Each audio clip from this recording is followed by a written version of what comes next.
Welcome back to our channel BEd learners. तो आज हम बात करने वाले हैं knowledge and curriculum BEd second year exam 2022 MCQ series part paper 1 चल रहा है और पार्ट 5 चल रहा है। ऑलरेडी 4 जो पार्ट्स हैं वो ऑलरेडी अपलोडेड हैं चैनल पे। आई बटन में भी लिंक है एंड डिस्क्रिप्शन में भी लिंक है एंड मैंने सबकी सेपरेट प्लेलिस्ट भी बनाई हुई है। अगर कोई भी कंसेप्ट आपको क्लियर नहीं है तो आप जाके चेकआउट कर लीजिए। ब्रीफली बहुत इजी आपको दिया हुआ है, डिटेल्ड वीडियो है, डेडिकेटेड वीडियो हर टॉपिक वाइज दी गई है। चलिए स्टार्ट करते हैं, लेकिन उससे पहले जो भी मेरे चैनल पे न्यू है जल्दी से जाके सब्सक्राइब कर लीजिए और don't forget to hit the bell icon, जिससे आपको मेरी डेली नोटिफिकेशंस मिलती रहेंगी और जो प्रिपरेशन चल रही है एमसीक्यू सीरीज की, आपके एग्जाम्स की, वो भी आप करते रहेंगे।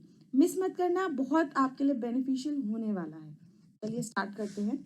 हमारा फर्स्ट क्वेश्चन रहने वाला है, in Dash model, the teacher and the student collaborate to produce a context-specific curriculum based on the needs and desire that the students themselves experience। देखिए इसमें हमें बताना है कौन सा ऐसा मॉडल है जिसमें टीचर्स और स्टूडेंट्स कोलैबोरेट करते हैं, मतलब एक साथ आते हैं, जिसमें कि produce a context specific curriculum based, जो एक करिकुलम बेस्ड होता है, कॉन्टेक्स्ट स्पेसिफिक होता है, ऑन द नीड्स, जो नीड्स होती हैं, हमारी ज़रूरतें होती हैं, और डिज़ायर होती है that the student themselves experience, जिससे वो खुद से ये चीज़ें कर सकें, खुद से एक्सपीरियंस कर सकें। Participatory model, situational model, both A and B and none of above. इनमें से आपको बताने हैं 4 ऑप्शंस, आपको ऐसे ही आएंगे एमसीक्यू सीरीज में। इसमें से आपको करेक्ट आंसर बताना है, फटाफट से बताइए। आंसर है भागीदारी मॉडल, जिसमें एक दूसरे की भागीदारी मॉडल होती है, ये हमने ऑलरेडी पढ़ा है।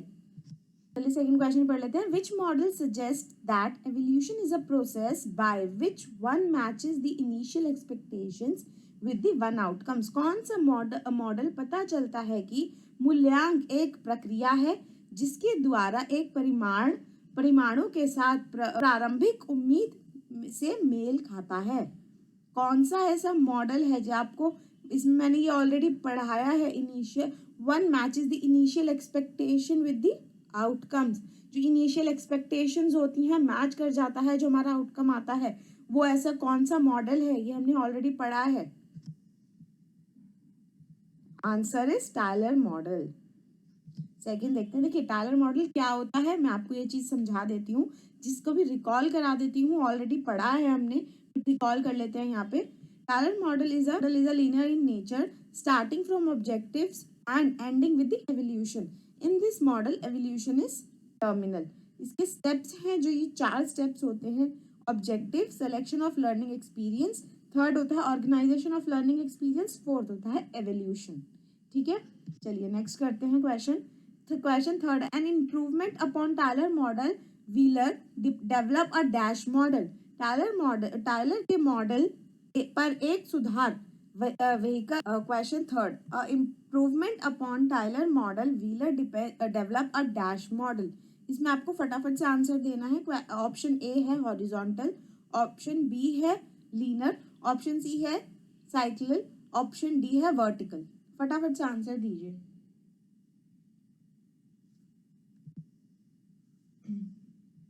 आंसर सी करेक्ट है। चलिए फोर्थ देखते हैं। देखिए क्या होता है, हम ये भी समझ लेते हैं। Wheeler model evolution in the wheeler model is not terminal. ये टर्मिनल नहीं होता है, स्टेप्स आते हैं इसमें, 4 स्टेप्स आएंगे। ये क्वेश्चन भी आपको आ सकता है कि कितने स्टेप्स होते हैं, तो आप ऑप्शंस मत भूलना, इसके 4 स्टेप्स होते हैं। Aim and objective, selection of learning experience, organisation of learning experience, evaluation. Question fourth, how many types of curriculum design are there. कितने होते हैं, कितने प्रकार के पाठ्यक्रम डिजाइन हैं, आपको आंसर देना है। देखिए यहाँ फिफ्थ नहीं है, बट आंसर ऑप्शन 4 आएंगे आपको। First, second, option B third, option C 4, option D 5। फटाफट से आंसर दीजिए। 3 टाइप के करिकुलम डिजाइन होते हैं। Type of curriculum design are, कौन कौन से डिजाइन होते हैं curriculum design? Discipline centre design, learn centre design और प्रॉब्लम सेंटर डिजाइन।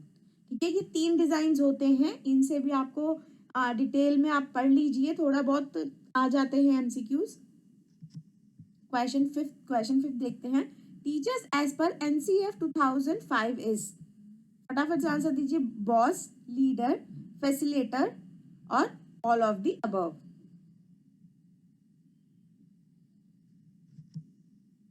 सुविधा, इसका सही करेक्ट आंसर है फैसिलिटेटर्स।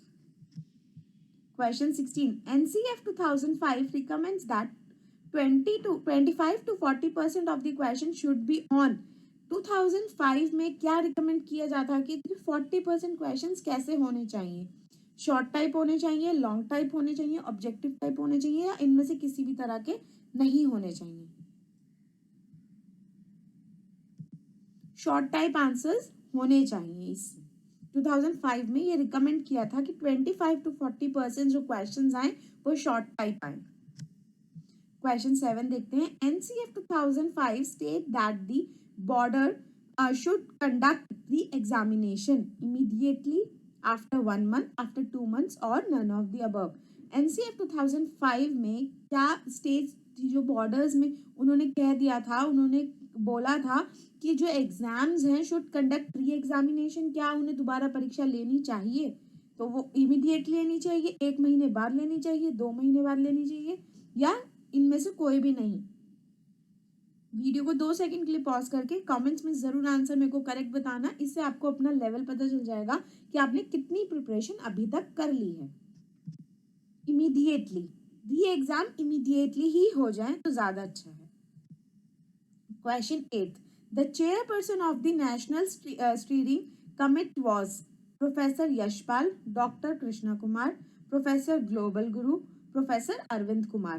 इसमें आपको ये बताना है राष्ट्रीय संचालन समिति के अध्यक्ष व्यक्ति थे, कौन थे, ये आपको बताना है। इसमें फटाफट बता दीजिए। प्रोफेसर यशपाल। क्वेश्चन 9.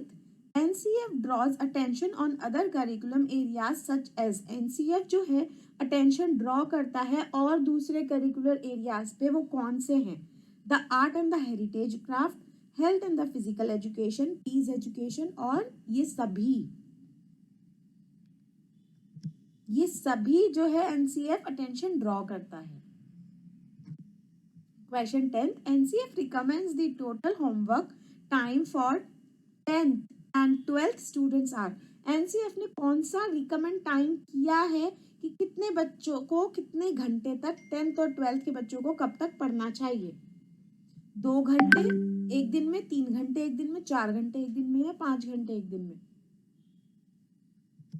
2 घंटे एक दिन में एनसीएफ ने रिकमेंड किया है।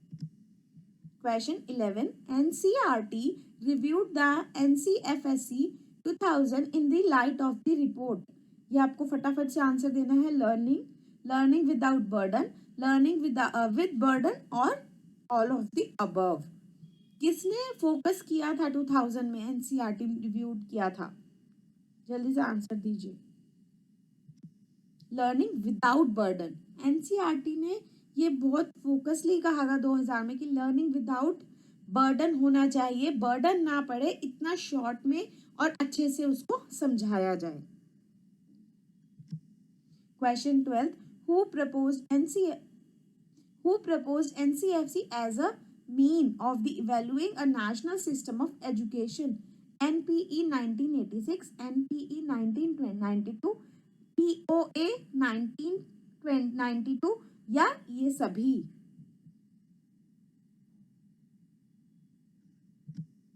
NPE 1986. Question 13. NCF propose the evaluation system should be based on, ये किस पे होना चाहिए? उन्होंने क्या फोकस किया था कि मार्क्स पे होना चाहिए, ग्रेड्स पे होना चाहिए, या मार्क्स और ग्रेड्स दोनों पे होना चाहिए, या इनमें से कोई भी नहीं होना चाहिए? Answer is grades. ग्रेड्स मिलने, एक टाइम पे हमें ग्रेड्स मिलने शुरू हो गए थे, पहले मार्क्स मिलते थे, फिर ग्रेड्स मिलने शुरू हो गए थे, तो वो ये प्रोसेस रहा था। A teacher should understand the children within social context, cultural context, political context, और ये सभी। एक टीचर जो है उसे समझना चाहिए चिल्ड्रंस को किसके द्वारा, जैसे किस चीज के द्वारा? सोशल कंटेक्स्ट के द्वारा, कल्चरल के द्वारा, पॉलिटिकल के द्वारा, या इन सभी के द्वारा? आंसर इज ये सभी होते हैं, तब एक टीचर अंडरस्टैंड अच्छे से करेगी। MLL अप्रोच किसे कहते हैं? MLL अप्रोच किसे कहते हैं? Minimum level of learning, maximum level of learning, minimum level of listening, या इनमें से कोई भी नहीं। ये बहुत इजी है, हमने ऑलरेडी पढ़ा है अपने चैनल पे, वहाँ जाके आप चेकआउट कर सकते हैं। तो ये किसे कहते हैं? फटाफट से आंसर दीजिए। Answer is minimum level of learning is called MLL approach. तो इस वीडियो के लिए इतना ही। कोई भी क्वेरी है, कुछ भी है, कमेंट्स में बताइए, मैं आप ज़रूर सॉल्व करने की कोशिश करूँगी। चलिए तब तक के लिए बाय बाय, टेक केयर।